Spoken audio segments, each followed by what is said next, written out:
14h-16h, Brigitte Lahaie, Sud Radio.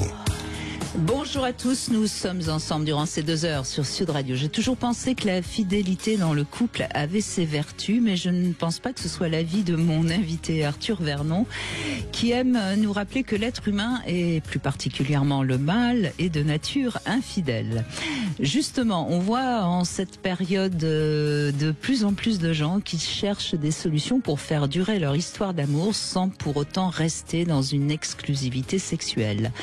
Alors bien sûr, on connaît tous, surtout si vous êtes fidèles à cette émission, les libertins qui ont une capacité justement à avoir des relations sexuelles en dehors de leur partenaire essentiel. On parle aussi du polyamour, ça tente notamment des jeunes couples avec plus ou moins de réussite, mais aussi un peu de souffrance. Et puis il y a tous ces jeunes qui préfèrent ne plus s'engager, peut-être pour garder une certaine liberté sexuelle. Quand je dis jeunes, d'ailleurs, c'est pas tout à fait exact, parce qu'il n'y a jamais eu autant de gens célibataires, particulièrement dans les grandes villes. Alors qu'est-ce qui convient le mieux ? Eh bien, je vous propose qu'on en parle ensemble avec Arthur Vernon. Puis n'hésitez pas, venez dire ce qui vous semble mieux pour l'avenir. Peut-être que vous avez trouvé une solution dont je n'ai pas parlé. Et puis si vous avez besoin de conseils pour mieux harmoniser votre vie sexuelle dans votre histoire d'amour, eh bien vous nous contactez au 0826 300 300. Arthur Vernon, merci d'être avec nous. Bonjour. Bonjour Brigitte. Alors vous êtes cofondateur avec Flore Chéry du site mysweetfantasy.com, dans ce site où vous pouvez permettre aux couples de réaliser leurs fantasmes. Et puis surtout, vous avez lancé ce bar à fantasmes, le Sweet Paradise, qui se trouve dans le 2e déjà depuis quelques années. Et c'est vrai que c'est un lieu, j'allais dire, un petit peu entre un club libertin et puis un endroit traditionnel qui permet à certains couples justement de s'émoustiller un petit peu sans se mettre en danger. Oui, c'est un lieu de spectacle érotique à la base, donc aussi un lieu de rencontre, mais avant tout de spectacle, comme si on allait voir un spectacle normal, sauf que ce sont des spectacles érotiques et qu'il peut y avoir dans le public également un public libertin. Et pour faire le tri entre ceux qui veulent juste découvrir, s'émoustiller un peu, voir ceux qui veulent participer, on a imaginé un système de bracelets. Et donc, quand on vient voir un spectacle à 20h30 à Sweet Paradise, si vous prenez un bracelet bleu, vous serez simple spectateur, comme dans n'importe quel autre spectacle. Personne n'ira vous ennuyer, vous allez regarder. Sauf que c'est quand même des jolies femmes très dénudées et c'est quand même très érotique. Ah oui. C'est pas n'importe quel spectacle. Non, c'est pas n'importe quel spectacle, c'est un spectacle érotique, ça peut être très chaud, ça dépend on a des spectacles plus ou moins chauds. Bon, il y a toutes les informations sur notre site sur, je dirais, le niveau de degré qu'on a envie de vivre comme expérience de chaleur, voilà, à Sweet Paradise. Mais en tout cas, les spectacles interactifs du jeudi au samedi à 20h30, le bracelet bleu, personne ne va vous ennuyer. Le bracelet jaune, vous avez peut-être envie de participer, vous retrouver sur scène, il va y avoir des petites interactions. Et le bracelet rouge est plus particulièrement destiné aux libertins, et je vais même dire les libertins joueurs. Il y en a parfois qui se disent libertins, ils viennent jeter un coup d'œil dans un club. Non, là les libertins joueurs qui vont donc participer sur scène, avoir des interactions potentiellement sexuelles sur scène, soit en couple, soit avec d'autres spectateurs libertins qu'ils ne connaissaient absolument pas, et ils vont se retrouver sur scène à faire ce qui se passe dans une activité libertine et ce qu'ils ont envie, et voilà. Mais tout ça dans le cadre d'un spectacle scénarisé, écrit, donc ils n'auront pas non plus 15 minutes devant eux, parce que ça rentre dans une dynamique, dans un spectacle qui est un vrai spectacle, on trouve sur billet réduc, donc voilà, mais un spectacle érotique, et c'est un peu la particularité du lieu. Et c'est pour ça que je disais le Sweet Paradise, c'est un lieu où on peut, en tant que couple qui n'a pas du tout envie de donner une ouverture, si je puis dire, sexuelle au partenaire, ça permet de fantasmer un peu et voire même de toucher un peu d'autres corps. C'est vrai que cette question de la fidélité reste une question sur laquelle on n'avance pas tellement, malgré une soi-disant ouverture sexuelle, ouverture sur la liberté sexuelle. On voit bien encore que ça reste quelque chose de très compliqué pour la plupart des couples. Oui, quand on parle surtout de fidélité, on va dire, ou d'exclusivité sexuelle. Je pense qu'aujourd'hui, on a une image globale de la sexualité qui est encore le symbole du lien amoureux, et on a cette perception que si il n'y a plus d'exclusivité sexuelle dans le couple, on se met à risque d'une certaine façon, et quand je dis à risque, cela signifie qu'on a peur que l'autre tombe amoureux de quelqu'un d'autre et finissent par quitter l'autre personne.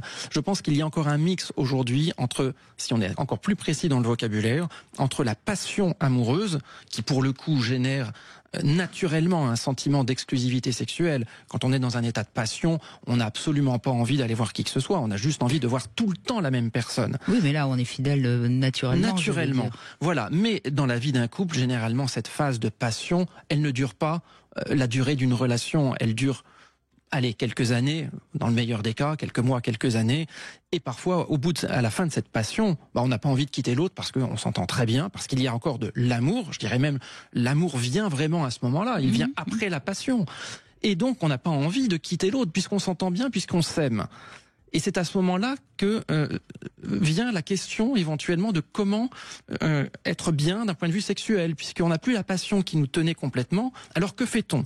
Soit on a des astuces, et je sais que dans votre émission, vous donnez très régulièrement des astuces pour continuer la vie sexuelle dans le couple, ou alors il y a quelque chose, je dirais, en tout cas c'est mon point de vue, qui est peut-être plus naturel qu'une astuce ou qu'un travail, qui est un désir qu'on peut avoir pour d'autres personnes, et ce désir, effectivement, soit on l'a au travers du libertinage, soit dans un cas un peu plus extrême du polyamour, ou même si on n'a pas envie de mettre des étiquettes, dans le cadre d'un couple, on va dire libre, où chacun fait un petit peu ce qu'il veut, et pour donner une petite nuance par rapport à ce que vous indiquiez au début, je suis pas, à titre personnel, je ne pense pas que ce soit une bonne idée de mentir à l'autre. Je pense que dans un couple, on est plus serein si on se raconte les choses. Je parle pas de se mentir, c'est des mensonges par omission. C'est-à-dire, c'est pas nécessaire de tout se dire, en fait. Moi, ça a toujours été ma théorie. Oui. Dans le mot adultère, il y a terre. Hein. Oui. Non, mais Brigitte, je comprends très bien cette position. Mais moi, personnellement, je trouve qu'on vit plus serein. Disons que dans un couple qui s'est dit, nous allons rester fidèles, et ceci est un engagement très fort de notre part. Donc si on a construit notre couple sur un symbole, puisque pour moi ce n'est qu'un symbole, si on a construit notre couple sur un symbole et que l'autre... Oui, mais Arthur Vernon, j'entends ce que vous dites et je respecte tout à fait votre philosophie, mais sauf que vous êtes peut-être pas assez à l'écoute de gens, j'allais dire, de la majorité des gens, parce que vous côtoyer forcément, de par le Sud Paradise, etc., des gens peut-être un peu plus ouverts.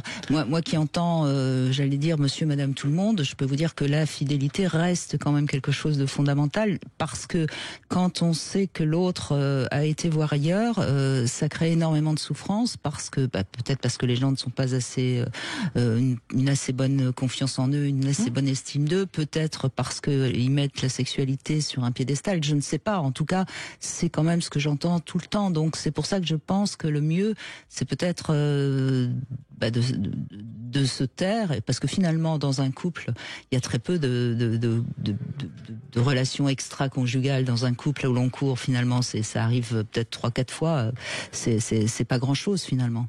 Quand ce n'est pas grand chose, mais après, peut-être dans le cas que vous indiquez, est-ce qu'il y a eu une vraie réflexion? Est-ce qu'il y a eu de la communication? Est-ce qu'il y a eu une discussion dans le couple sur ne serait-ce que l'éventualité de l'ouverture? Pour ça, il faut avoir une ouverture sur ce qu'est le sexe. Et pour nous, ce qui n'est pas possible comme ça pour la plupart des gens.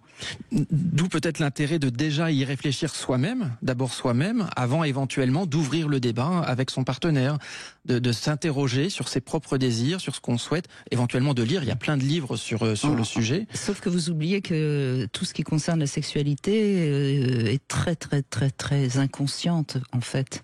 Et moi j'ai déjà entendu des gens qui a priori pensaient qu'ils surmonteraient très facilement une infidélité, ou ils iraient forcément au club libertin et que ce serait génial, et puis ça brise le couple. Donc on sait bien que c'est pas quelque chose de très concret, oui, si je puis dire. Non, c'est vrai aussi que l'inconscient peut jouer, que parfois on a mal fait ses calculs, mais je recommande quand même qu'il y ait d'abord cette réflexion préalable. Le sexe est un état fort qui parfois modifie, altère un petit peu l'état de pensée, mais je recommande qu'il y ait quand même déjà cette réflexion préalable par rapport à quelque chose qui nous a enveloppé dans notre culture depuis notre tendre enfance, qui est le couple exclusif, ce modèle, ils vivent heureux et eurent beaucoup d'enfants, et puis jusqu'à la fin des temps, qu'il y ait cette réflexion et de se dire que peut-être le sexe n'est pas si grave, ce n'est pas forcément le symbole qu'on a voulu nous vendre, et qu'on peut peut-être en faire quelque chose de plus joyeux et de moins lourd à porter. C'est ce qu'on va voir durant ces 2 heures, ce que nous disent ceux qui ont envie de communiquer sur Sud Radio 0826 300 300. À tout de suite. Sud Radio. Sud Radio. Parlons vrai. Parlons vrai. Sud Radio. Parlons vrai. 11h-16h, Brigitte Lahaie, Sud Radio. Arthur Vernon est avec nous. Nous évoquons les possibilités qu'on a aujourd'hui de vivre à deux tout en n'étant pas obligatoirement dans une exclusivité sexuelle. Et Arthur Vernon va peut-être vous donner de bons conseils. Bonjour Nathalie. Bonjour Brigitte, bonjour Arthur. Bonjour Nathalie. Enchantée d'être avec vous aujourd'hui, encore en tant qu'auditrice. Ben merci Nathalie. C'est toujours un plaisir de vous écouter et puis d'être avec vous également. Alors, ce sujet aujourd'hui est très intéressant. Le couple reste quand même dans le fond une relation très fragile sur laquelle il me semble qu'il est très très important effectivement de pouvoir échanger et de discuter. La sexualité aussi est liée au couple. Dans cette espèce d'exclusivité, une fois qu'on est en couple, voilà, on a une sexualité entre deux et ça s'arrête là. Mais malheureusement, c'est pas le fondement du couple. Moi, j'ai découvert le libertinage assez tard. J'ai eu une sexualité très très appauvrie jeune avec mon premier mari, puisque à l'époque, je vous parle de ça il y a une trentaine d'années, c'était très très tabou. Donc, on a fait notre sexualité comme on a pu. Ensuite, j'ai eu une autre relation beaucoup plus longue avec un autre partenaire qui lui m'a fait découvrir le libertinage. Il n'était pas libertin, mais effectivement, nous avons eu une lassitude dans notre couple. On a essayé d'en discuter, donc très gentiment, hein, il m'a dit prends un amant si tu as besoin de quelque chose de plus. Et je lui dis mais c'est pas d'un amant que j'ai besoin parce que je ne veux pas faire des choses en cachette, je ne veux pas attendre que tu sois parti pour aller voir quelqu'un et trouver un amant, ça se trouve pas comme ça. Donc du coup, je suis pas sûre, hein, Nathalie. Je suis pas. Alors moi, je me voyais pas aller faire mon marché des amants. Donc en fait, je me disais. Avec les sites de rencontres aujourd'hui, c'est quand même assez facile de trouver un amant. Oui, mais moi, Brigitte, avant d'être dans le libertinage, ce genre de site, pour moi, c'était complètement inconnu. C'était quelque chose qui, pour moi, n'existait pas.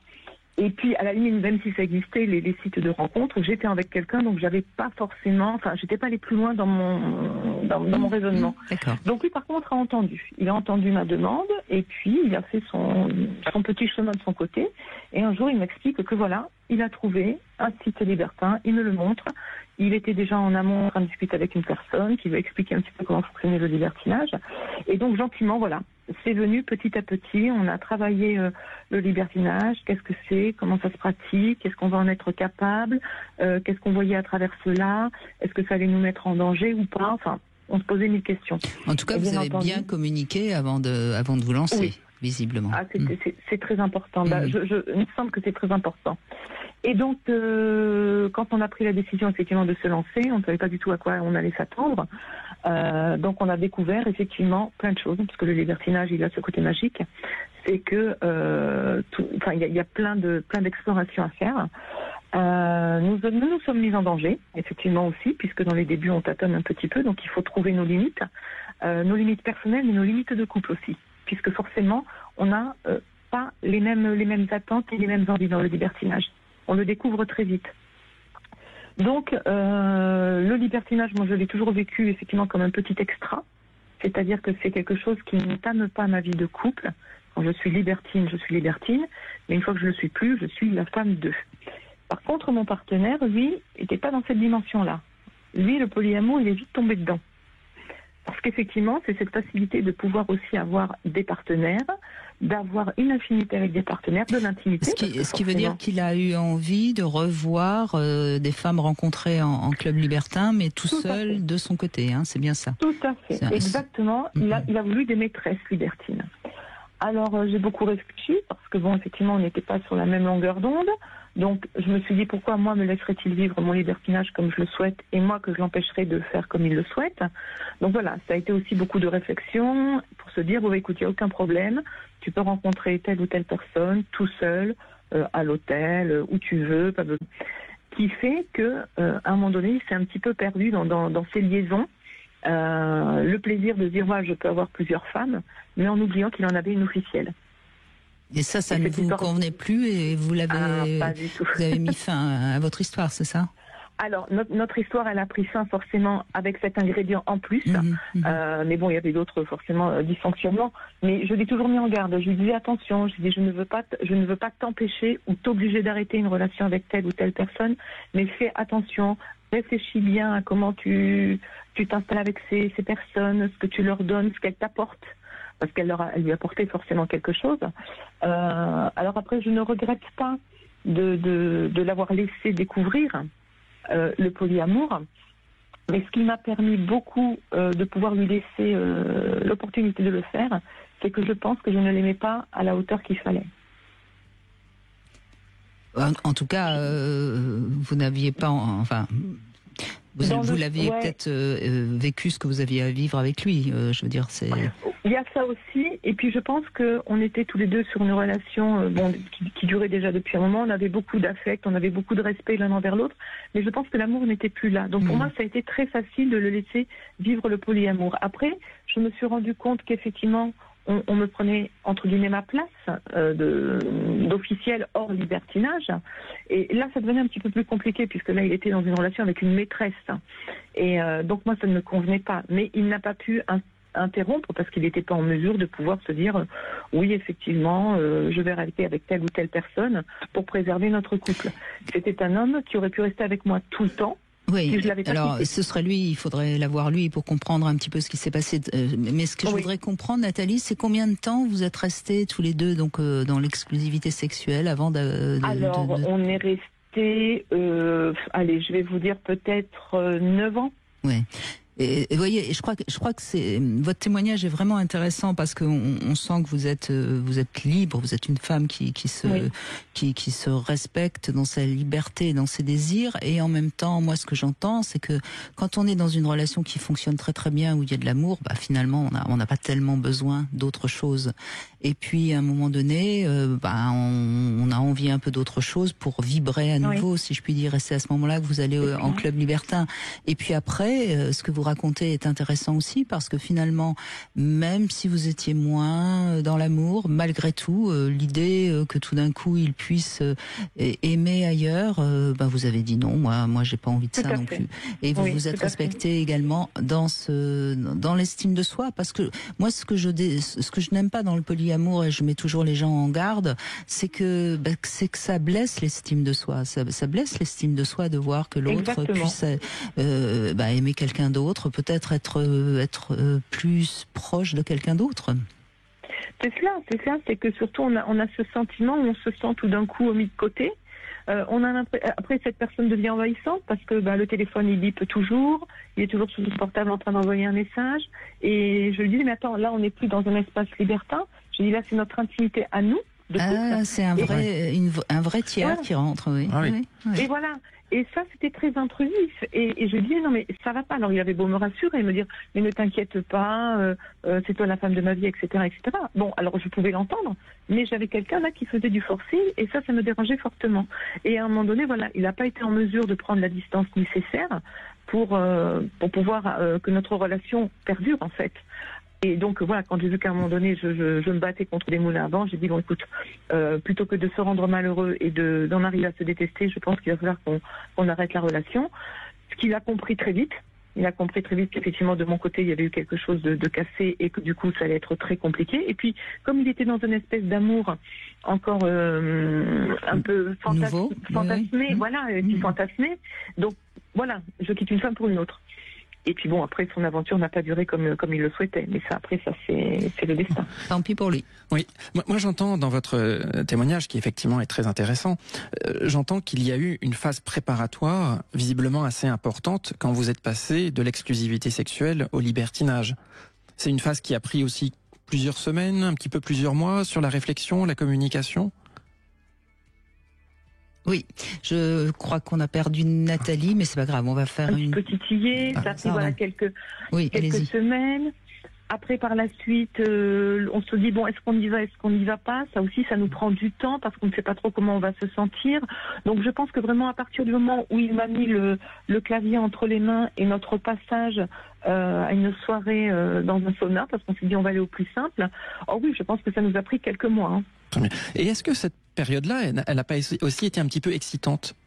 Est-ce que vous imaginiez des choses peut-être? Donc là, on était juste dans le fantasme. Très.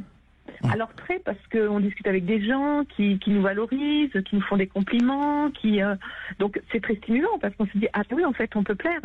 Il y a des gens qui sont charmants. Bon, alors bien sûr, il y a des blablateurs, mais ça, c'est pas évident parce que bon, on prend quand même le compliment. On est accompagné aussi par d'autres libertins dans les démarches.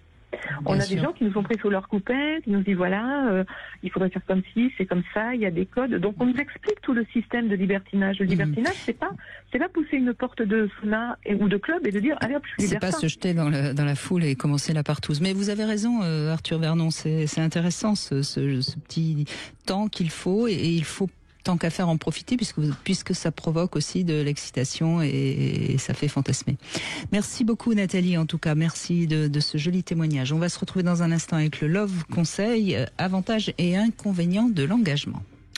Polyamour, libertinage ou fidélité sont au programme aujourd'hui dans l'émission avec Arthur Vernon. Quelles sont les différences et qu'est-ce qui vous convient le mieux? Venez nous en parler, appelez-nous au 0826 300 300. 14h-16h, Brigitte Lahaie, Sud Radio. Bonjour Christophe. Bonjour Brigitte, bonjour Arthur. Bonjour Christophe. Alors, je vous écoute depuis le début et puis à chaque fois que je vous écoute, ça devient de plus en plus complexe. Alors, libertinage, polyamour, fidélité, infidélité, tout ça, c'est tout un package qui est très très très compliqué à définir et Parce que vous croyez que c'est simple, l'amour et le sexe, Christophe? Ah, pas du tout. Ah bon, vous me rassurez. Ça fait tellement longtemps que j'y réfléchis et que je pratique. Donc, pour ma part, j'ai découvert le libertinage assez tôt. Bon, moi, j'étais naturiste à partir de 17 ans. Aujourd'hui, j'ai 60 ans. Bon, toute ma vie, j'ai réfléchi au sujet. J'ai fait comme tout le monde, j'ai été en couple, fidèle, infidèle, et je comprenais pas pourquoi j'étais infidèle. Et puis un jour, j'ai compris que j'étais un être de liberté, parce que derrière libertinage, il y a liberté. Et il n'y a pas forcément toujours pratique sexuelle, parce que pour moi, le libertinage, ça remonte au XVIIe siècle, Casanova, la philosophie, la liberté, les dogmes établis, on les balaye, anti-religieux, enfin tout ça, quoi. Parce que derrière tout ce qui est fidélité, couple, il y a un peu de religion derrière, toujours un peu qui gravite. Et le polyamour, j'ai découvert ça il y a 1 an et demi en rencontrant ma compagne qui m'a fait comprendre que je pouvais être aussi polyamoureux. Mais c'est complètement différent parce que polyamour, il y a amour. Libertinage, c'est liberté. Voilà. Mais je pense que dans un couple, c'est surtout la communication qui est importante. Et c'est la base. Vous vivez ensemble entre les humains. Oui, ça y est, depuis une semaine. Vous habitez ensemble depuis une semaine. Ah bah ouais. ça va changer la façon de voir le polyamour déjà. Alors oui, justement, il y a 10 minutes nous en parlions, puisqu'elle est polyamoureuse avec une fille, avec un autre garçon, tout ça, mais plus ça va, plus elle me dit qu'elle se rapproche de moi pour ce qui est pratique sexuelle, vous voyez, donc on revient à quelque chose de plus, de plus conventionnel, c'est-à-dire qu'on se rapproche plus de fidèle, oui et non, parce que on communique oui, ensemble, vous restez... je suis pas là, et voilà, on peut être dans le jeu. Oui, mais attendez, parce que là, vous faites encore une nuance, décidément, vous voyez, c'est vous qui compliquez les choses, Christophe. Ah, mais parce que ce que vous êtes en train de dire, c'est pas parce qu'on habite ensemble qu'on va passer toutes les soirées en tête-à-tête. C'est-à-dire que elle a envie de pouvoir aller passer une soirée avec une copine ou un copain, vous sans doute aussi, sans pour autant peut-être avoir envie d'une relation sexuelle. Donc c'est encore autre chose. Eh oui, si j'ai bien compris. C'est pour ça que ça peut être hyper complexe et hyper fin. Ensuite, nous, on peut partir en club, pratiquer ou pas pratiquer. Parce que, comme on dit, l'échangisme, c'est pas le libertinage, ce n'est qu'une pratique. Dans le libertinage, il y a plein de pratiques sexuelles, ou pas. Parce que pour moi, c'est une philosophie de liberté. C'est la liberté de laisser à l'autre le choix, dans l'absolu, si réellement on parlait de liberté dans une relation à deux, ça voudrait dire que on laisse l'autre totalement libre de tout ce qu'il pourrait faire sans nous. Oui, ça peut être ça. Ça peut être ça. Dans l'absolu, encore une fois, je dis pas qu'il est... Attention, il y a toujours ça peut être ça dans l'absolu, effectivement, et surtout la liberté de soi-même, de son corps à soi. Non mais ça, être libre avec soi-même, ça me paraît assez facile. C'est l'autre qui accepte pas. Voilà, c'est ça. Il y a souvent des contraintes par rapport à l'autre. Là, tout à l'heure, Brigitte parlait d'engagement. Être en couple suppose généralement une forme d'engagement. La question, c'est quelle forme? Et généralement, ces engagements sont, on va dire, plus sains lorsqu'ils sont discutés entre les deux individus, c'est-à-dire qu'ils ne prennent pas un modèle préétabli et qu'ils arrivent justement à discuter, on va dire en adultes éclairés, sur ce qui leur convient, sur ce qu'ils ont envie de faire ou pas. Le libertinage, on en a parlé tout à l'heure, il y avait un certain nombre de règles. La précédente auditrice m'a indiqué les différentes règles, les contacts avec d'autres libertins pour pouvoir définir ces règles et les modalités de passage à l'acte. Je dirais que ceux qui pratiquent le polyamour et qui en font la promotion vont dire qu'il y a encore plus de règles dans le polyamour parce que justement l'enjeu sentimental est encore plus important et donc on va mettre encore plus de règles. Et vous voyez bien que le concept de règles, d'une certaine façon, il est antithétique avec le concept de liberté. Parce que justement la liberté serait l'absence de règles. Donc c'est pour ça que certainement en vivant avec cette personne, vous allez, je le devine, malgré tout définir un certain nombre de règles pour que vous puissiez l'un et l'autre être heureux sans que ce soit totalement l'anarchie, sachant qu'il y existe aussi des couples qui vivent ce qu'on appelle une anarchie relationnelle, mais je ne sais pas si c'est ce que vous avez envie de faire. Nous déjà on a une grosse communication dans notre couple. Donc, oui, ça c'est très important. Ça, pour moi c'est la base. Bien sûr. On se dit les choses, on s'explique, on essaie de débattre sur les sujets et puis en fonction de ça, on gravite, on avance si vous voulez.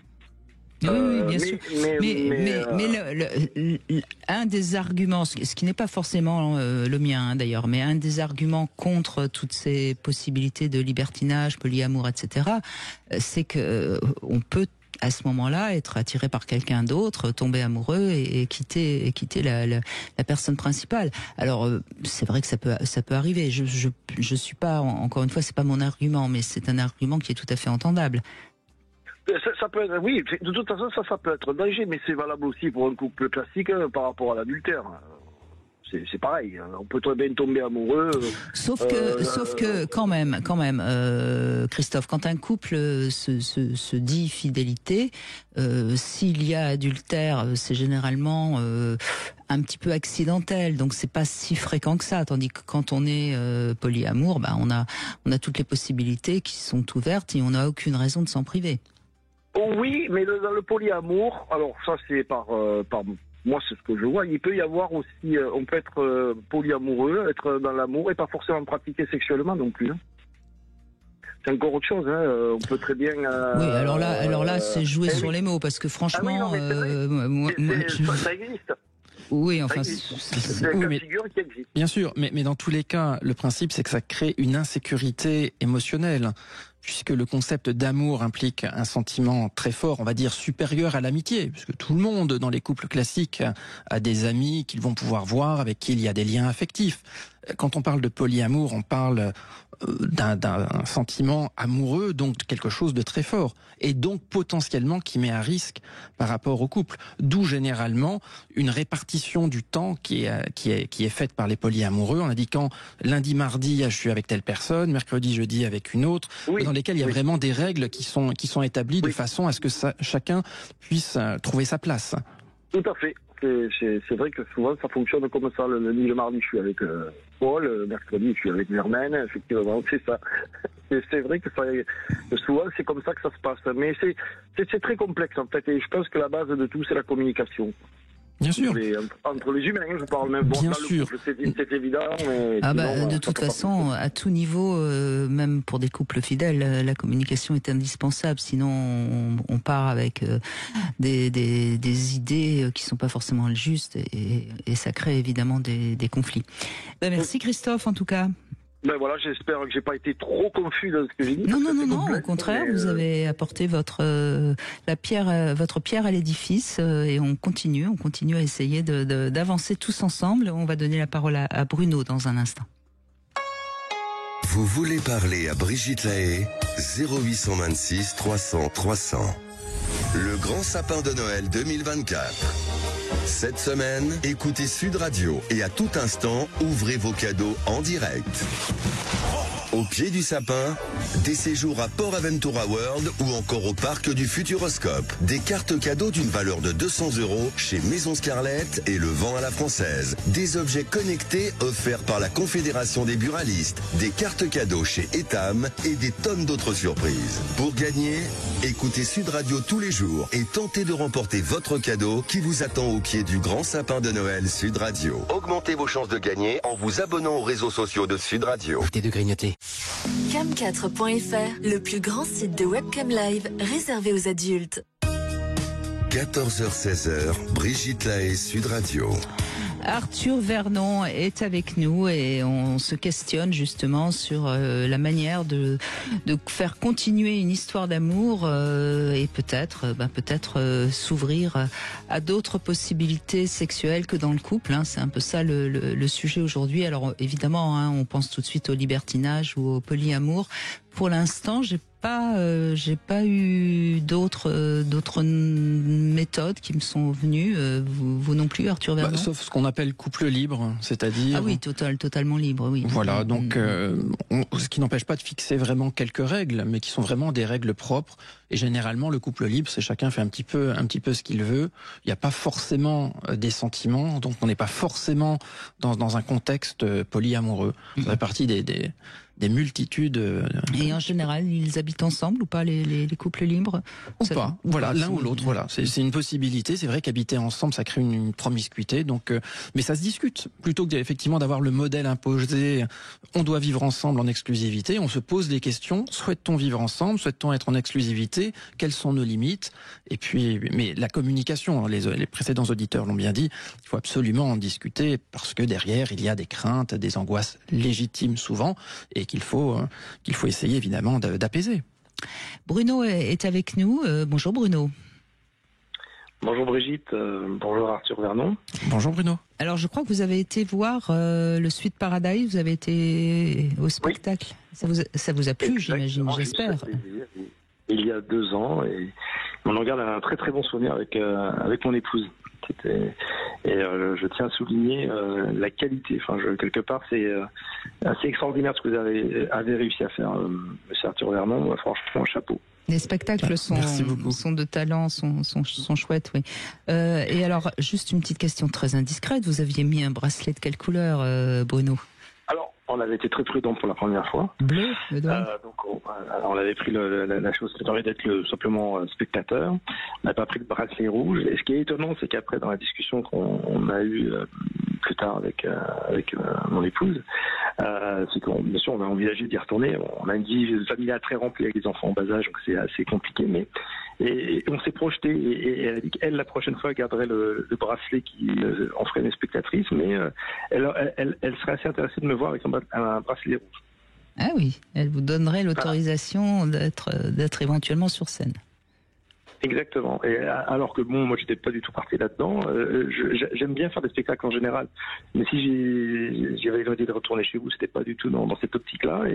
Mais en fait, elle, ça la stimulerait, on va dire, de me voir sur scène avec le bracelet rouge. Donc voilà, c'est aussi ça l'échange. Et je dirais l'avantage de ça, c'est que j'ai eu un couple précédent où j'avais pratiqué le libertinage. Aujourd'hui, moi, je sais que sur le fond, finalement, moi, je suis très classique et très très monogame dans mes fondamentaux.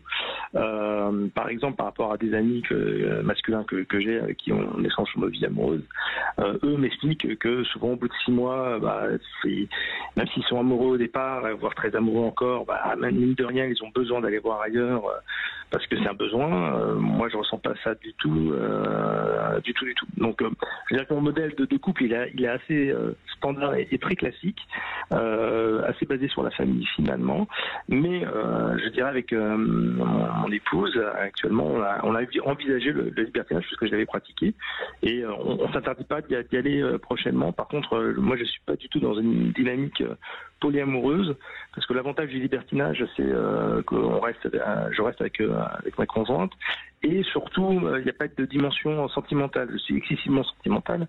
Donc me dire que j'arriverai à gérer plusieurs histoires d'amour et des choses plus ou moins floues au niveau sentimental, ça demanderait une énergie que j'ai pas envie de dépenser. Oui, j'entends, Bruno, que ça vous tente pas du tout le polyamour, mais est-ce que si ça tentait votre femme, vous seriez prêt à laisser la porte ouverte? Disons que moi, j'étais très clair là-dessus depuis le début, c'est-à-dire que moi je suis plutôt donc dans la fidélité. Ceci dit, ma vraie ligne rouge, c'est surtout, je ne veux pas être au courant si jamais il y avait d'autres choses. Ce que j'exige ou ce que j'ai envie d'avoir, c'est une bonne relation, d'être aimé et aimé, que ça se passe pour le mieux. Si par ailleurs, comme je serai jamais derrière elle 24 heures sur 24, ni en train de fouiller son téléphone ou à surveiller quoi que ce soit, oui, vous rejoignez mon point de vue, en fait. Oui, vous rejoignez mon point de vue, c'est-à-dire que vous partez du principe que la relation est chouette, que tout va bien entre vous et qu'à un moment donné, vous ne la possédez pas, sauf que vous n'avez pas envie de souffrir et donc vous n'avez pas envie de savoir. Mais c'est très sage, moi, je trouve que c'est c'est pas la vie d'Arthur, hein, je crois, mais... Non, oui, enfin, je trouve que c'est toujours bien qu'il y ait une discussion dans le couple. Maintenant, si on est sur du très ponctuel, pourquoi pas? Après, la vraie question, si je vais encore un peu plus loin, c'est pourquoi y a-t-il du très ponctuel? Est-ce qu'à un moment, il n'y a pas un besoin plus profond? Est-ce que ce besoin est-ce qu'il serait pas utile de le partager avec son partenaire et d'essayer de voir s'il n'y a pas une solution commune à trouver? C'est tout. Maintenant, si c'est pas vraiment un besoin, que c'est vraiment un épiphénomène, je dirais pourquoi pas. C'est vraiment, on va dire, un accident. On n'est pas obligé effectivement de provoquer un tremblement de terre pour un petit accident. Mais ce qui est intéressant, c'est de savoir pourquoi il y a eu l'accident. Est-ce qu'il n'y a pas un désir un peu plus profond et quelque chose? Il faut pas non plus que le couple soit une espèce de barrière, de cage dans lequel on se restreint et on a juste l'occasion par accident de sortir de cela, d'avoir un petit moment de paradis et d'y re-rentrer.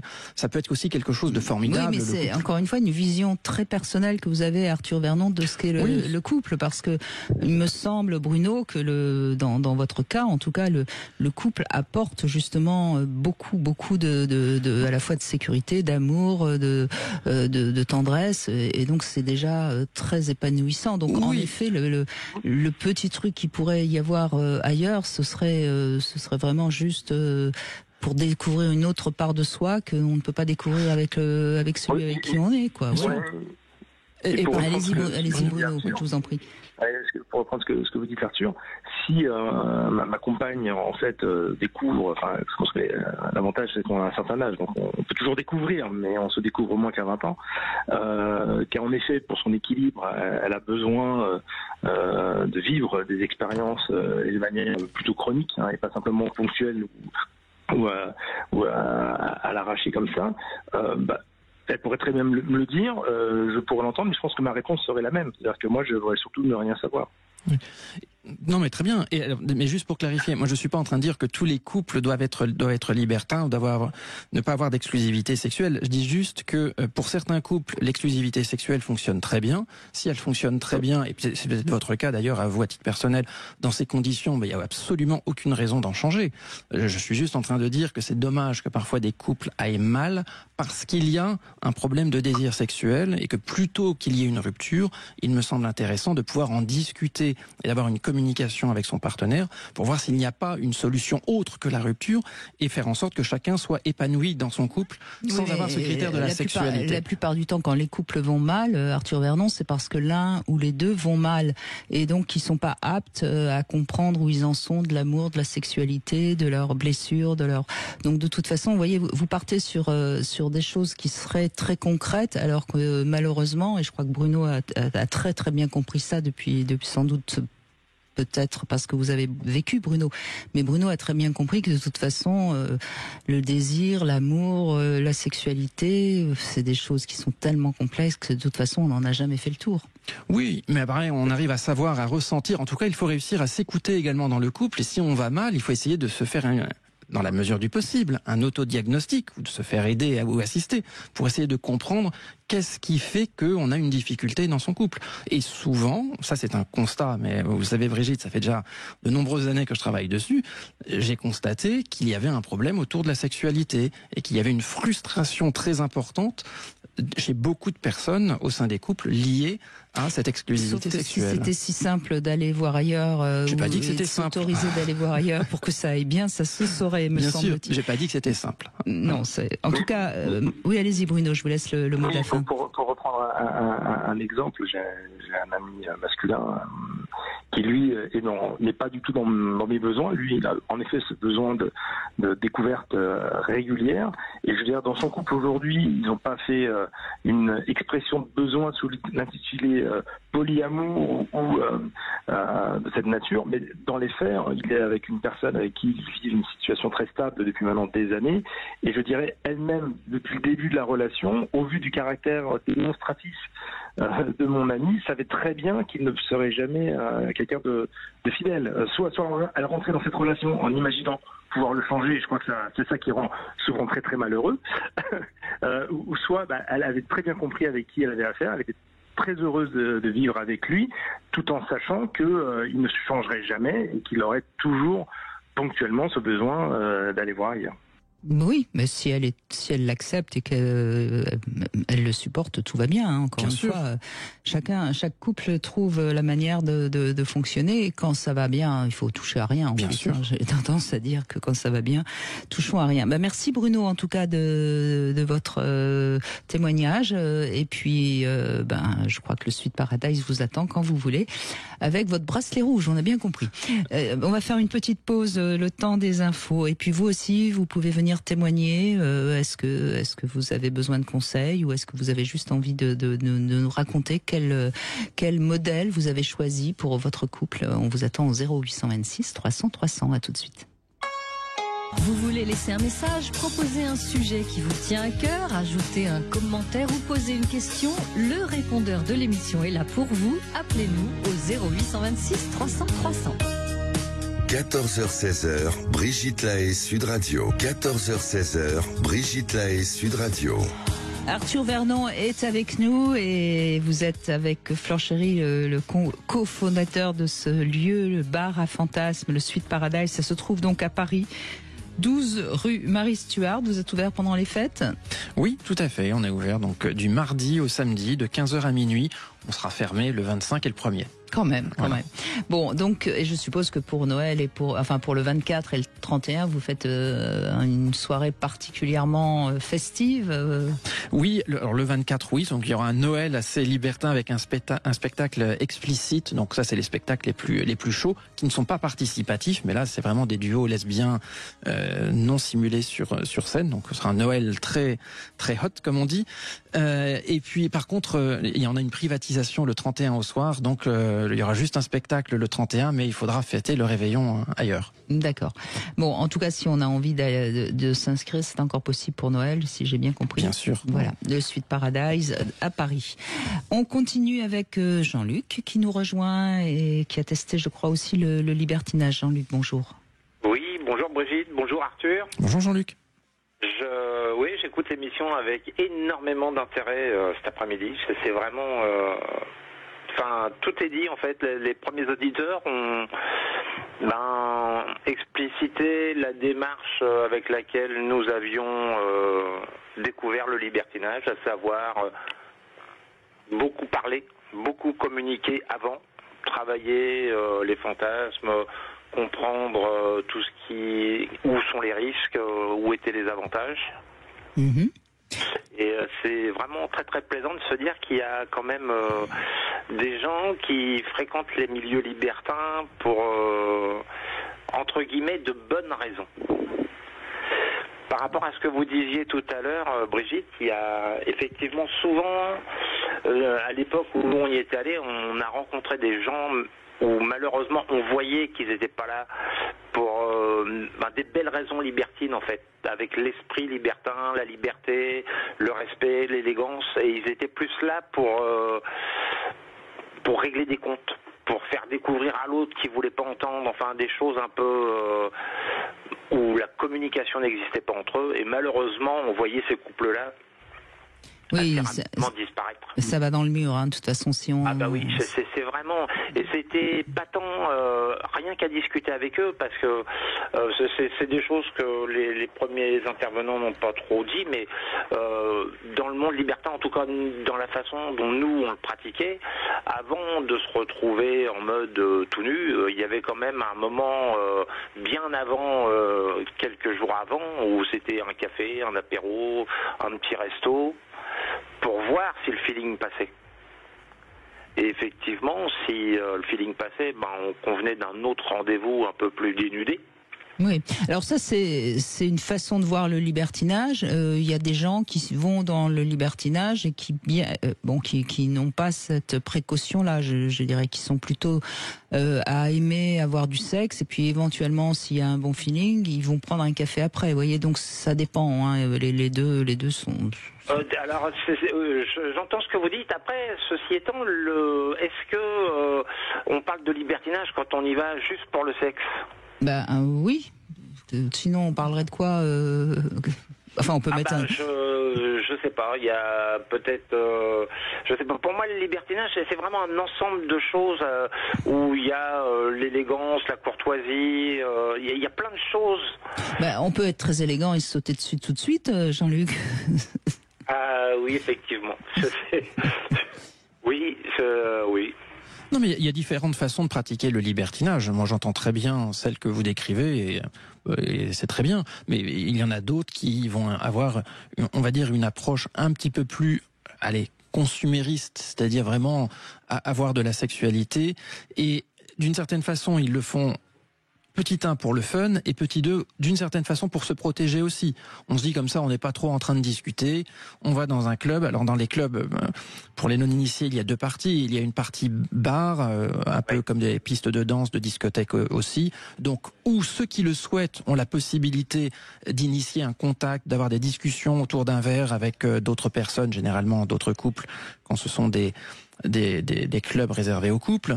Et ensuite, il y a une deuxième partie qu'on appelle les coins câlins, où là, on peut directement aller dans les coins câlins. Donc, soit avec des personnes qu'on a rencontrées sur la piste de danse, soit direct comme ça, on va dans les coins câlins et advienne que pourra, et il peut se passer de la sexualité avec de parfaits inconnus dont on n'a absolument aucune idée du prénom, et profiter d'un moment comme ça je dirais de plaisir, et ensuite on repart et on aura toujours ignoré le prénom des autres personnes. Tout cela rentre dans la grande catégorie du libertinage, et moi personnellement je ne mettrai pas de jugement de valeur sur l'un ou sur l'autre, du moment que tout le monde est consentant et que tout le monde désirant et tout le monde s'amuse. Oui, mais je comprends aussi très bien votre façon de faire, hein. Moi ça me va très très bien aussi. Je dis juste qu'il y a plein de possibilités. Arthur, c'est effectivement ce dont vous parlez, c'est l'approche, on va dire, plus consumériste. Après, là, jusqu'à maintenant, on parle effectivement de couple. Et quand il y a du couple, il y a, vous parliez d'engagement tout à l'heure, vous parliez de tout un tas de choses comme ça, et faut pas se mettre en danger non plus. Oui, mais j'entendais Brigitte parler d'un libertin un libertin ou une libertine, qui pouvait tomber amoureux dans une relation libertine. Et je pense sincèrement que les gens qui arrivent à tomber amoureux au travers d'une relation libertine sont des gens qui sont pas allés dans le milieu du libertinage pour les bonnes raisons. Alors ça, alors c'est assez rare, hein, cela dit, qu'on tombe amoureux dans un club libertin, mais ça arrive. Et pourquoi ça arrive? Parce qu'il y a l'alchimie des corps, et que tout d'un coup il y a quelque chose d'autre qui se passe. Et c'est pas j'allais dire le rapport sexuel en lui-même qui fait que deux personnes vont tomber amoureuses. C'est les peaux, c'est quelque chose. Mais là où vous avez raison, Jean-Luc, c'est que dans le couple, il y a plus beaucoup d'amour-passion. Mais ça arrive, c'est relativement rare, mais ça arrive. Et puis, je crois qu'il faut aussi être très admiratif, j'ai presque envie de dire ça, de certains couples qui vont dans les clubs libertins, qui sont très très très sexuels, et qui pourtant sont des couples très solides et qui s'entendent très très bien, mais qui ont une certaine, on va dire, libido assez importante, et c'est une manière pour eux de s'amuser, quoi. Oui, ils sont, ça c'est des couples qui sont allés dans ce milieu libertin pour l'esprit, justement, pour cette élégance, cette courtoisie. On peut très bien passer une soirée où, dans un premier temps, on va se dire on va coquiner, et puis il se trouve que la soirée, on se met à discuter, et c'est super sympa, et on oublie de se mettre tout nu. Alors qu'il y a des libertins qui vont forcément se dire je suis là pour ça, donc il y a un moment donné... on se déshabille.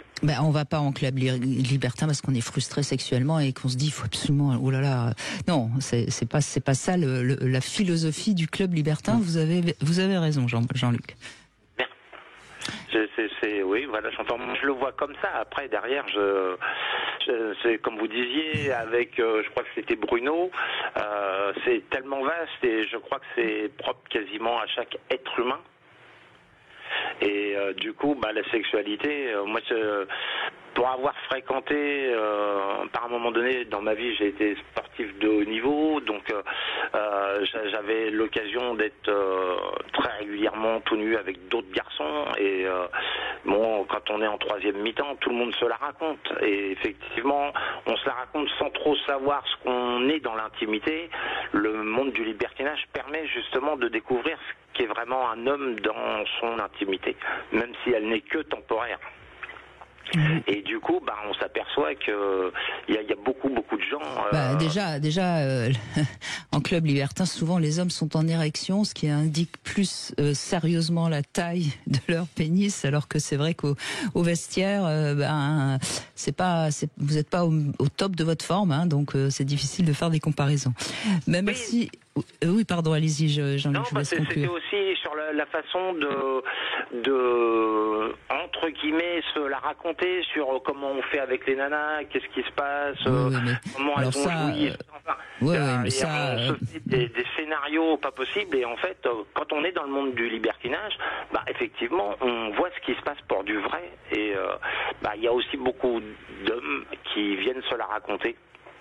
Eh oui, ça, on ne changera pas les hommes. Merci Jean-Luc, en tout cas, merci beaucoup. On va jouer maintenant dans notre grand sapin de Noël de Sud Radio. Vous allez peut-être pouvoir gagner votre cadeau. Vous savez qu'il y a beaucoup de cadeaux à gagner. Toujours évidemment le coffret de la marque Marie-Cor avec des produits de beauté d'une valeur de 120 €. Et il y a aussi cette BD de Mike Horn, peut-être, que vous pourriez gagner. En tout cas, appelez le 0826 300 300 et ce sera le 10e appel qui sera notre gagnant.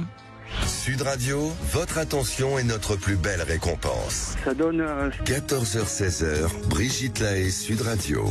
Arthur Vernon est avec nous. Je rappelle qu'on peut aller vous voir, pas vous, mais on peut assister au Sud Paradise à Paris dans le 2e. C'est un spectacle pas forcément pour les libertins, je le rappelle, puisqu'on peut très bien juste assister au spectacle en tant que spectateur ou même en couple. Christophe, bonjour. Oui, bonjour Brigitte, bonjour à votre invité, vos auditeurs. Bonjour Christophe. Arthur Vernon qui est avec nous. Donc vous êtes libertin vous aussi avec votre compagne, c'est ça? Tout à fait, on s'est connus dans le milieu il y a un peu plus de 8 ans. Et vous étiez célibataire quand vous vous rencontrez? Bon, on a divorcé chacun de notre côté après une bonne trentaine d'années de mariage. D'accord, donc vous étiez en couple. Vous étiez en couple quand vous êtes rencontrés en club. Donc ça prouve bien ce que je venais de dire tout à l'heure, c'est qu'on peut tomber amoureux en club libertin. On s'est pas. Non, alors attendez, on s'est pas rencontrés en club. On s'est rencontrés sur un site, sur un vrai site qui était, du moins un vrai site de libertinage à l'époque, qui était Netèche, quoi. Et elle avec une fiche sol, moi en homme sol. Et on s'est rencontrés, on s'est regardés via le site. D'accord, mais donc vous avez menti sur votre fiche, vous n'étiez pas seul. Pardon ? Je dis, vous avez menti sur votre fiche, vous n'étiez pas seul l'un et l'autre, si j'ai bien compris. Ah non, on était seuls, on était bien, quand vous dites notre fiche sur le site. Là. Oui. Ah bon, donc vous étiez séparés tous les deux. On était séparés déjà auparavant par la suite. D'accord, Ouais, moi j'avais pas compris. Je pensais que vous étiez encore en couple tous les deux depuis longtemps. Non. Disons que je suis quelqu'un de très gentil. Quand j'ai vu que avec mon ex-femme, niveau sexuel, c'est même été la raison pour laquelle j'ai quitté mon couple, puisque j'étais quelqu'un de très franc, de très honnête, donc je l'ai pas trompé pendant 30 ans. Et après, j'ai pris cette décision, vu que dans son sens, pour elle, le sexe allait s'arrêter naturellement. Mais donc, parce que j'avais cru comprendre que vous étiez vous étiez libertin avec votre ancienne épouse, donc c'est pas vrai, vous n'étiez pas libertin. Non, excusez-moi, je n'avais rien compris. C'est moi qui me suis peut-être mal exprimé. Allez, c'est pas grave. Et donc, vous vous rencontrez tous les deux, mais donc vous n'étiez pas libertin quand vous vous rencontrez? On repart à zéro. Avec mon ex-compagne et ma compagne avec qui je suis actuellement, on était tous les deux en couple. On a divorcé. Oui, ça j'ai compris. Non, mais quand vous rencontrez votre compagne actuelle sur un site, on est bien d'accord, ça j'ai suivi là, ça y est. Vous n'étiez pas libertin ni l'un ni l'autre. Oui, on s'est rencontrés sur un site libertin. Donc vous étiez libertin quand vous inscrivez sur ce site? Oui, chacun. Oui, tout à fait. D'accord. Alors donc quand vous quittez, j'ai fait une année en homme seul. D'accord. Et ma compagne, pareil, une année en femme seule. Et quand vous vous retrouvez seul, vous vous dites il faut que je rattrape le temps perdu, donc vous devenez libertin seul. Tout à fait. C'est ça, d'accord. Et elle aussi. Oui. Tout à fait. Oui. On a eu une bonne année de chacun de notre côté avant de se rencontrer dans le libertinage. Et le libertinage a fait qu'on s'est rencontrés dans le milieu, en fin de compte. Oui, ça a créé tout de suite une envie de vous rencontrer puisque vous aviez tous les deux... Tout à fait. Ce qui est beaucoup plus facile par rapport à certains couples où nous, on avait déjà ce parcours et cette mentalité libertine. Quoi. Sauf que donc là, pour la première fois, vous allez devenir un couple libertin. Ce qui n'est pas la même chose que de pratiquer de libertinage en étant seul. Tout à fait. Parce que c'est la première fois que vous allez devoir gérer la jalousie ou des craintes particulières vis-à-vis de votre partenaire éventuellement. Ça s'est fait très naturellement en fin de compte. Il y avait pas de jalousie dans laquelle quand on s'est vu qu'on avait déjà ce parcours, on n'avait aucune jalousie. On savait comment fonctionnait le libertinage. Après, les jeux ont été différents puisque de femme seule à homme seul, quand on était en couple libertin, les jeux ont été différents, les envies ont été différentes. Mais dans notre mentalité, c'était quelque chose de tout à fait fluide, quoi. Et donc, vous, en tant que couple, vous pratiquez comment? On pratique. Alors, nous, on se voit que le week-end et pour les vacances.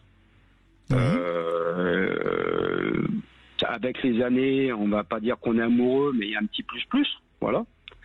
Comme dit ma compagne, c'est juste pour du cul, comme on dit des fois, mais avec un petit plus. Au bout de 9 ans, il y a peut-être autre chose que juste du cul, quand même. Ouais, mais en fin de compte, il y a quand même que du cul. Les gens ont du mal à le comprendre, mais c'est vrai que il n'y a pas vraiment un amour. On s'apprécie énormément. Évidemment, non mais Christophe. De parler au mode amoureux, c'est. Je sais pas, c'est peut-être avec les années. Christophe, on va pas parler d'amour, mais il y a en tout cas les mêmes valeurs et les mêmes goûts qui font que vous formez un couple solide. Tout à fait. Après, si vous voulez pas qu'on mette le mot amour, moi je le mets pas, ça m'est égal.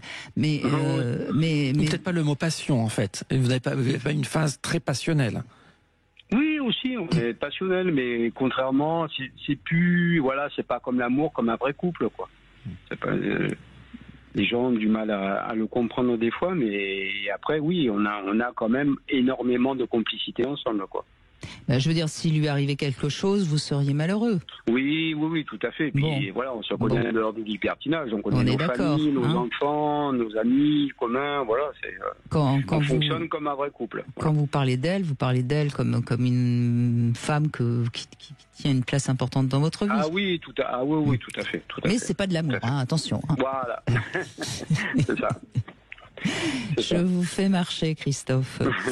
Et alors, quand vous la voyez en train de faire l'amour avec un homme et qu'elle a l'air d'être très, très, très passionnée, ça vous excite, ça vous plaît, ça vous gêne un peu Au début, le parcours ne s'est pas fait comme ça du jour au lendemain. Au début, quand j'étais avec même d'autres libertines, j'avais du mal à les partager en fin de compte.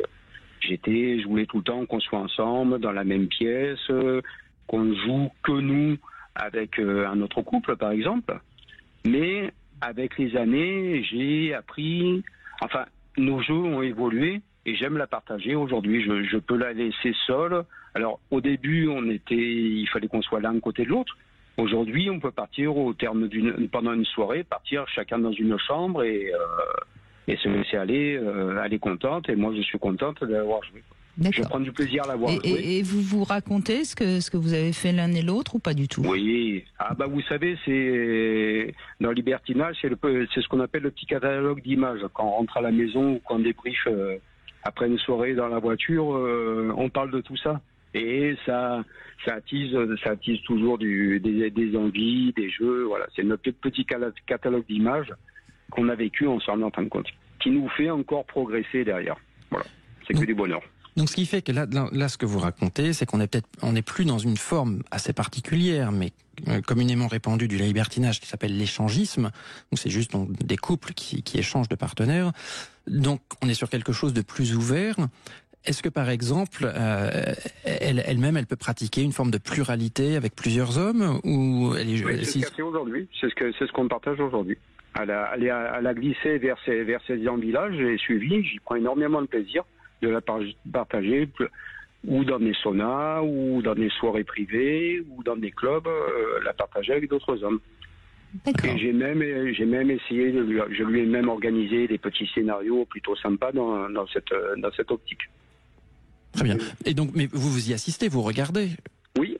Ah, très bien. Ok. Oui, non, mais c'est. Disons que on ne joue pas séparément. Je veux dire, si par exemple dans la semaine, elle pourrait le faire. Franchement, c'est un truc elle n'en a pas envie. Elle a envie qu'on continue à partager cette expérience ensemble. Mais moi, ça me gênerait pas si du jour au lendemain, elle me dit voilà, un petit rencard dans la semaine. Bien au contraire, des fois. Même moi, je lui dis écoute, si tu veux, je t'organise une petite après-midi sympathique après ton boulot. Elle n'en sent pas spécialement le besoin parce qu'on est plutôt actif dans le milieu et voilà, on s'amuse l'un avec l'autre. Mais on peut jouer, par exemple, au terme d'une soirée privée, dans une chambre ou l'un ou l'autre. Mais c'est ce qui tient souvent d'ailleurs les couples libertins, c'est que finalement on fait ça aussi pour l'autre et on prend du plaisir, mais aussi pour montrer à l'autre. Enfin, c'est pour ça que ça ne s'explique pas. Il y a que les libertins qui peuvent comprendre, mais en effet, il y a des enjeux, si je puis dire, qui sont des jeux entre les deux. Merci Christophe, en tout cas, de ce témoignage. Et puis on va se quitter un court instant. On se retrouve pour le Sexo Conseil, position idéale pour le point G. Et puis on continue à vous écouter, évidemment, sur Sud Radio. Si vous avez des questions ou des témoignages, vous êtes les bienvenus. Demain, avec Guillaume de Brébisson, nous évoquerons la sexualité comme moyen de communication dans le couple pour comprendre que la sexualité permet de guérir bien des blessures. Venez apporter votre témoignage au 0826 300 300. 14h-16h, Brigitte Lahaie, Sud Radio.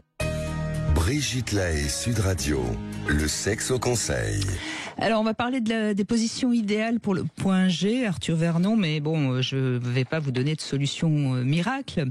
Mais sachant que le point G se trouve proche de l'entrée du vagin, il faut donc en tenir compte, de même que des petits couples sont plus efficaces.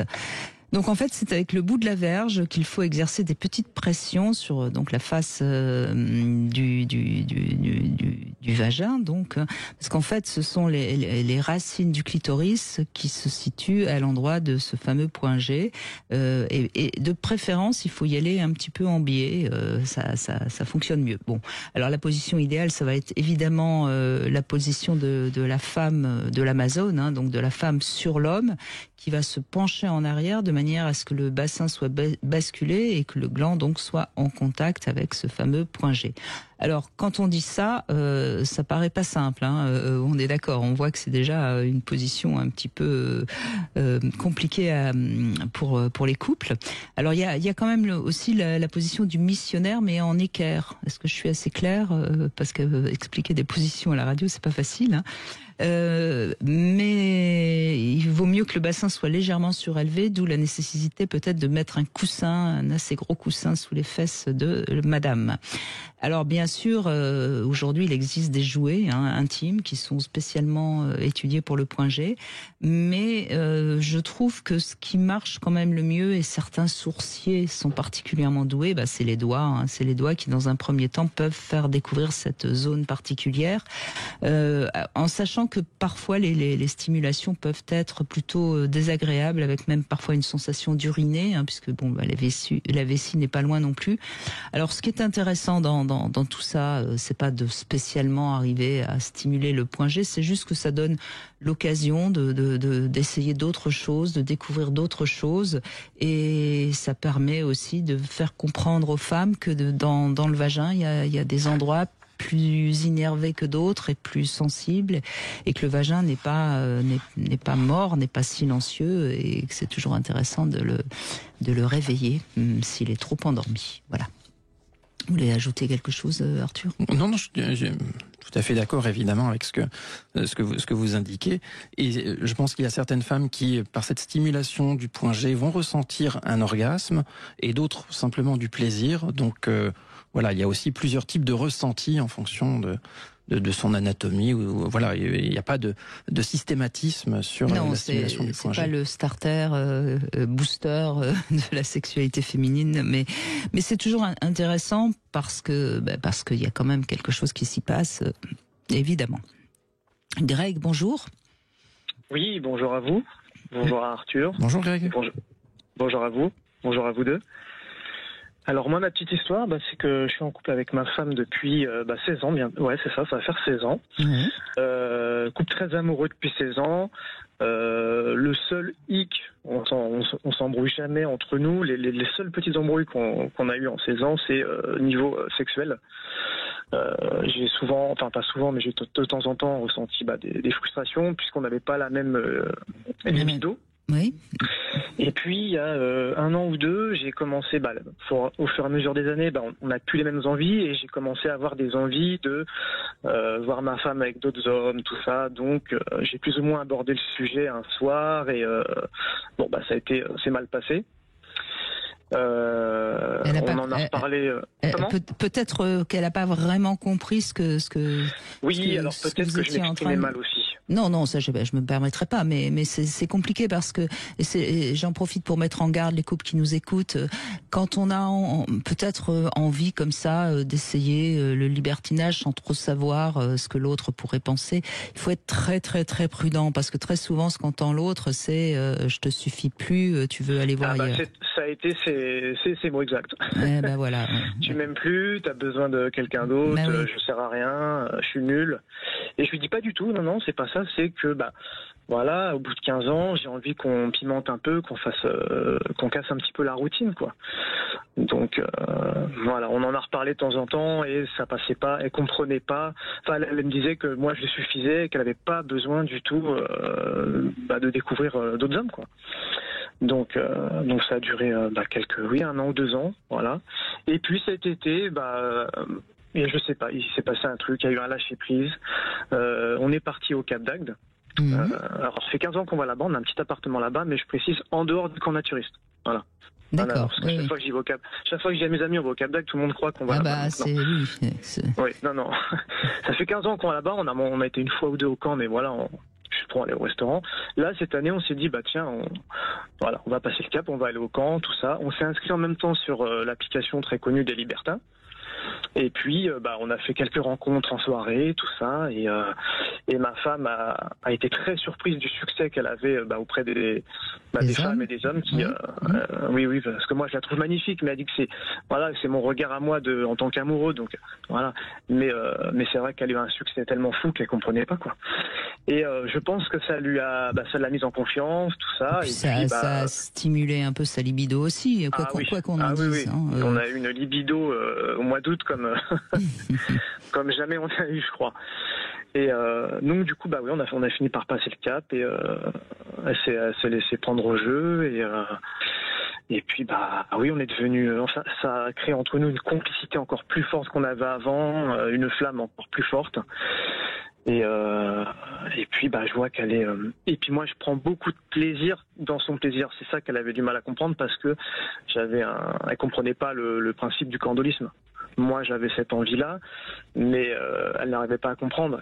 Et puis moi j'avais cette envie-là, mais je savais pas si sur le fait accompli comment j'allais réagir. Parce qu'on peut avoir des envies. Bien sûr. Et j'ai ce fait que oui, bah ça a confirmé que j'étais candoliste, puisque oui, je prends beaucoup de plaisir. En même temps, d'après votre témoignage, je pense que vous étiez assez sûr de vous et c'est assez évident que vous étiez dans ce désir-là, puisque c'est comme ça que vous lui en parlez la première fois. Mais c'est un désir masculin assez fréquent, mais que les femmes, tant qu'elles ne l'ont pas réellement, qu'elles sont pas passées dans le libertinage, elles ont du mal à comprendre. Donc c'est pour ça que c'est si difficile de communiquer. Ouais, tout à fait.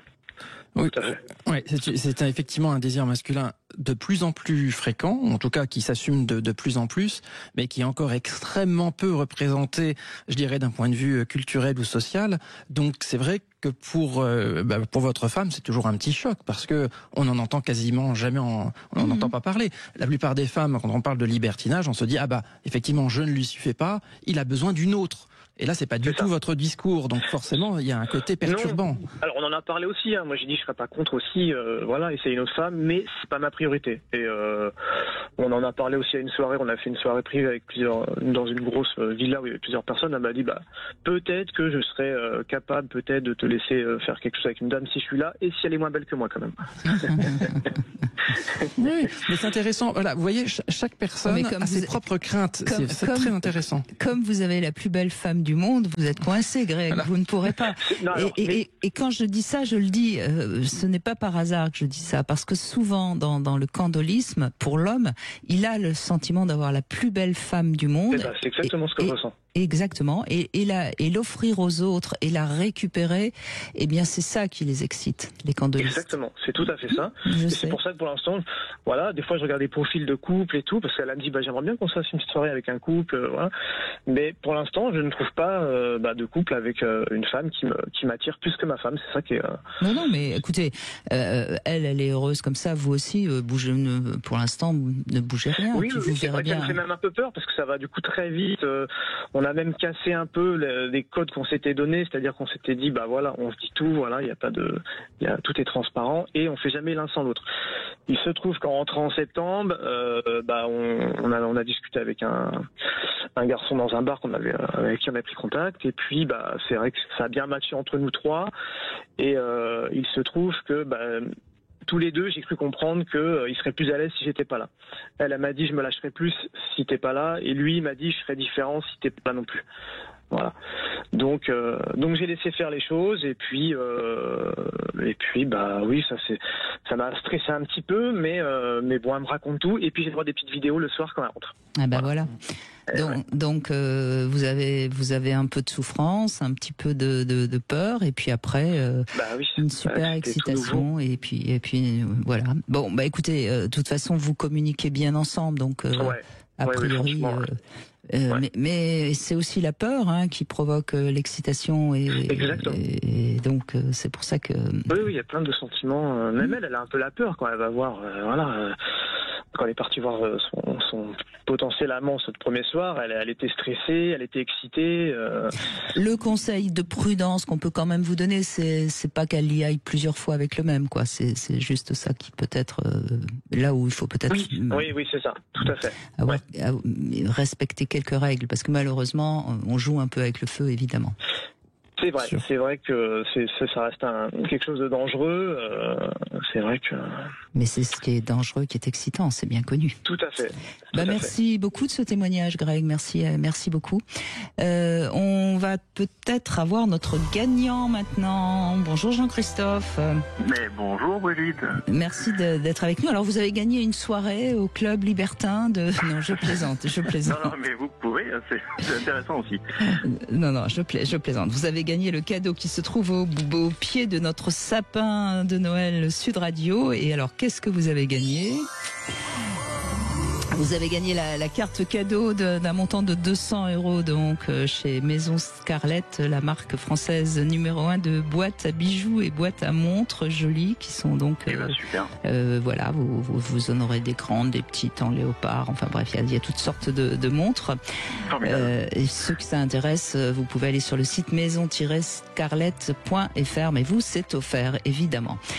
C'est très gentil. Je vous en prie. Merci d'avoir joué. Merci beaucoup. Merci et puis bonne continuation et puis continuez comme ça. Merci on va continuer et puis on va continuer aussi à vous offrir des cadeaux sur Sud Radio jusqu'au 27 décembre et puis si vous voulez doubler vos chances, vous allez sur les réseaux sociaux et sudradio.fr. Bon, on a pas mal d'appels. On va se quitter un petit instant puis on va redonner la parole bien sûr sur Sud Radio. Vous voulez réagir et participer à l'émission ? Appelez-nous dès maintenant au 0826 300 300. Vous pouvez aussi nous laisser un message sur le répondeur de l'émission pour apporter votre témoignage ou poser vos questions. Nous vous attendons. 0826 300 300. 14h-16h, Brigitte Lahaie, Sud Radio. Le plus grand site de webcam live réservé aux adultes. 14h-16h, Brigitte Lahaie, Sud Radio. Arthur Vernon est avec nous et si vous avez envie d'aller voir ses spectacles au bar à fantasmes parisien au Suite Paradise, 12 rue Marie Stuart dans le 2e, on peut aller sur le site de Billets Réduc, je crois. Oui, Billets Réduc pour réserver ou suiteparadiseparis.com pour avoir toutes les informations sur les spectacles. Suiteparadiseparis.com. Magali, bonjour. Bonjour Brigitte, bonjour Arthur. Bonjour. Eh bien, merci de prendre la parole, Magali. Alors, racontez-nous, qu'est-ce que vous avez envie de nous dire ? En fait, que j'écoute l'émission depuis le début et qui me fait plaisir, c'est que en fait, moi-même étant libertine avec mon compagnon, j'ai retrouvé tous les couples que je découvre en soirée. Voilà, et c'était amusant. Et puis aussi de me dire que finalement, moi je fais partie de ces couples-là qui ont toujours aimé énormément la sexualité. Donc je pense que j'ai construit mon couple il y a plus de 25 ans maintenant, avec l'idée en tête que j'avais besoin d'un compagnon et mon compagnon avait besoin d'une compagne assez sexuée. Et puis on a déroulé comme ça notre vie. Et puis il y a eu un moment, il y a à peu près 12 ans, on s'est dit quand même, on a fait le tour de tout ce qu'on pouvait, des lingeries, des jeux, des films, des petits scénarios entre nous. On a envie de découvrir des choses qu'on ne connaît pas ou qui vont vraiment nous changer parce qu'on arrive à court d'idées. Et puis, on s'est tenté, on a tenté l'idée, mais vraiment à deux. Et ça, je voulais le préciser par rapport aux autres témoignages, parce que je trouve que souvent, c'est l'homme qui est moteur de cette envie. Et que nous, vraiment, c'était une envie à deux. Et que mon chéri n'est pas du tout candoliste, c'est-à-dire qu'il n'aime pas forcément me voir faire l'amour avec d'autres hommes, même s'il trouve ça plaisant, mais il n'a pas ce côté possessif où il en retire quelque chose de personnel vraiment pour lui. Pas de jugement pour les autres, Magali. Exactement, voilà, exactement. Mais que moi, par contre, moi, je trouvais que regarder mon homme faire l'amour à d'autres femmes, moi, je trouvais ça excitant. Moi, ça me plaisait. Je trouvais que c'était pas histoire de le ramener chez moi après, mais que je trouve que quelqu'un que vous avez à votre quotidien, pouvoir vous sentir peut-être en danger parce qu'il peut être attiré par d'autres femmes, moi, ça me rend active sur l'envie de le garder. Oui, voilà. Mais là, on revient à ce que disait Greg, c'est la peur qui provoque l'excitation. Un petit peu comme ça. Et oui, du coup, bien sûr. Au milieu de ces jeux, une peur raisonnable quand même, Arthur Vernon, on est d'accord. C'est sous votre regard. Oui ou pas. Moi, en fait, c'est justement de se détacher de toutes ces peurs. Parce que si on a confiance vraiment l'un dans l'autre, je pense que la peur n'est pas présente. Au contraire, on peut en jouer. Après, on a quelque chose qu'on préserve énormément. C'est que quand on libertine et qu'on n'est pas dans les mêmes pièces, par exemple, et qu'on passe un très bon moment avec la personne avec qui on est, on n'est pas forcément à se le raconter. Parce que justement, on vit un instant, à un moment donné, du meilleur de ce qu'on est, je pense, nous-mêmes. C'est-à-dire que voilà, on veut être jolie, on est bien maquillé, bien apprêté, etc. Donc en fait, on se laisse bercer dans un univers qui est un petit peu faussé finalement par rapport à la réalité. Et moi, je ne voudrais pas que cet univers un peu faussé de cette réalité donne des ailes outre mesure à quelque chose qui pourrait s'enflammer et faire du mal à l'autre. Mais voyez, ce que vous dites, votre témoignage me fait penser à quelque chose d'important à dire. C'est que vous avez compris l'un et l'autre que finalement, un moment de sexe agréable, jouissif, etc., ça ne met pas en danger une histoire d'amour solide. Ça met pas plus en danger que si vous alliez au cinéma voir une copine. Et c'est ça toute la difficulté pour la plupart des gens, c'est de comprendre que on peut avoir du sexe avec quelqu'un si on est simplement dans l'idée d'avoir du sexe et du plaisir avec quelqu'un. On n'y met rien d'autre, quoi. Et souvent, pour les libertins qui parviennent à continuer leur vie libertine, c'est qu'ils font vraiment la différence. C'est-à-dire que vous n'avez pas envie de savoir qu'est-ce qui s'est passé avec une femme pendant que votre copain était votre mari peut-être d'ailleurs était dans une autre pièce, mais en même temps, vous ne fantasmez pas sur ce qui aurait pu se passer. Bon, on ouvre la porte, on la referme, quoi. Il y a de ça, effectivement, et puis parce qu'en fait, il faut réfléchir sur soi. Moi, il y a un moment donné, en fait, il choisissait des complices. Je voyais bien que les femmes qu'il appréciait physiquement et mentalement, et franchement, étaient toutes à mon opposé. Et je me suis dit, mais comment ça se fait? Ça se trouve, c'est parce qu'en fait, moi, il s'est lassé et puis je lui corresponds plus. Mais en fait, en y réfléchissant sereinement et de se dire, mais non. En fait, c'est justement parce qu'il veut changer, veut s'ouvrir l'esprit, qu'il choisit quelqu'un de totalement différent.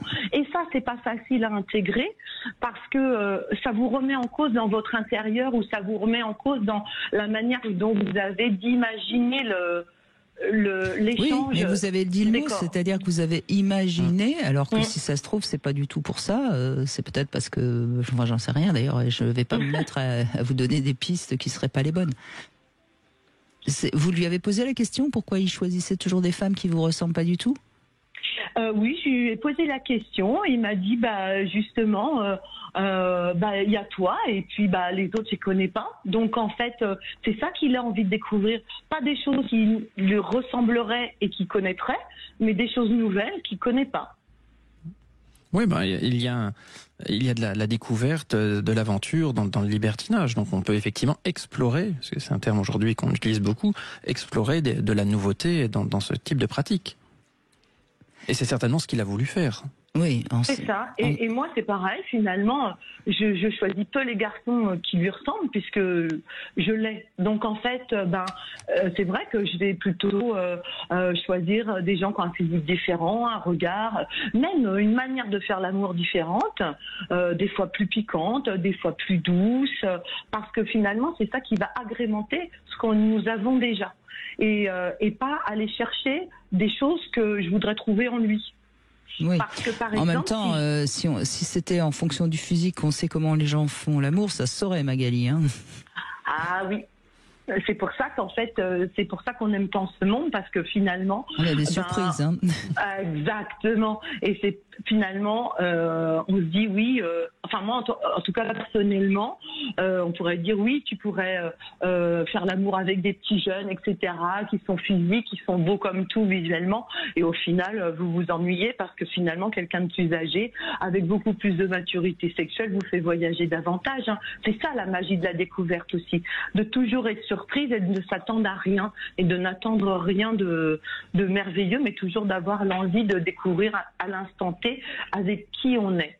Sachant quand même que la personne avec qui on est en face n'est qu'une version d'elle-même. En tout cas, d'expérience, c'est ce que j'ai remarqué. Voilà, quelqu'un qui est un petit peu coléreux, par exemple, vous ne le verrez jamais en colère au moment où il vous fait l'amour. Ou quelqu'un d'un peu aigri dans sa tête, vous ne le verrez jamais quand il passe une soirée libertine. Donc en fait, ce qui est génial dans le libertinage, c'est que vous découvrez des personnalités ponctuelles qui vous font voyager d'une manière où vous avez envie de rêver, et que effectivement derrière, ça se trouve, vous pourriez pas, s'il fallait que je donne une proportion, il y a plus de 80% des garçons avec qui j'ai fait l'amour, avec qui je ne vivrai jamais. Mais vous l'avez dit vous-même en ce qui vous concerne. Vous avez dit que vous avez donné, vous donnez la meilleure version de vous-même parce que vous êtes maquillé, apprêté. Donc on est dans un jeu. On est dans un jeu, tout simplement. Et les deux personnes donnent une vision d'elles-mêmes qui est une vision qui en fait est juste propice à un rapprochement et à un jeu sexuel. En tout cas, Magali vient de nous dire quelque chose quand même de très important. C'est pas parce qu'on fait l'amour 1 heure avec quelqu'un qu'on va savoir qui il est. Hein. Et ça, c'est quand même peut-être important de souligner que c'est ce que vous vouliez dire, hein, Magali. Oui, c'est ça, c'est vrai. Et en fait, comme c'est un petit moment qu'on libertine, en fait, on a vu tous ces couples, ça nous a servi d'expérience aussi, qui se sont laissés embarquer dans des histoires qu'ils ont crues d'amour, mais qu'en fait, non, c'était juste un rapprochement sexuel très fort, qui fait que pendant quelques mois, quelques années, vous passez un moment extraordinaire. Ça se compte plutôt en mois généralement, et puis tout d'un coup, la personne elle révèle la vraie identité de ce qu'elle est, et à part le sexe, vous n'avez rien en commun avec cette personne. Donc, si vous voulez, le fait de constater ça parfois, vous vous dites ouh là là là là, c'est vrai que vous voyez toujours, en fait, de se laisser aller dans ce monde de libertinage, mais tout en ne perdant jamais la notion de la réalité, parce qu'en fait, le fait d'avoir une belle osmose sexuelle peut vous laisser penser que ça y est, c'est l'homme de votre vie ou la femme de votre vie, sachant que quand même, on est leurré. Et c'est peut-être la différence qui fait avec les couples qui restent longtemps dans le libertinage, c'est que nous, on a été chercher dans le libertinage de la fantaisie sexuelle pour nous deux. Et on n'a pas été chercher du sexe parce qu'on ne trouvait plus du sexe. Oui, vous avez dans le couple. Oui, votre sexualité allait bien, c'était juste pour essayer de trouver d'autres fantaisies. Merci Magali, c'est un témoignage intéressant aussi parce que c'est encore une autre vision du libertinage, et on n'a pas évoqué beaucoup la question de l'infidélité, mais on a beaucoup évoqué le libertinage. Mais avec vous, c'est assez normal, Arthur Vernon. Merci en tout cas d'être venu passer ces 2 heures avec nous. Tout de suite, vous retrouvez Alexandre Delovan. Demain, on sera avec Guillaume de Brébisson et sexothérapeute, et on verra justement comment la sexualité peut permettre de guérir des blessures. À demain. Sud Radio, votre avis fait la différence.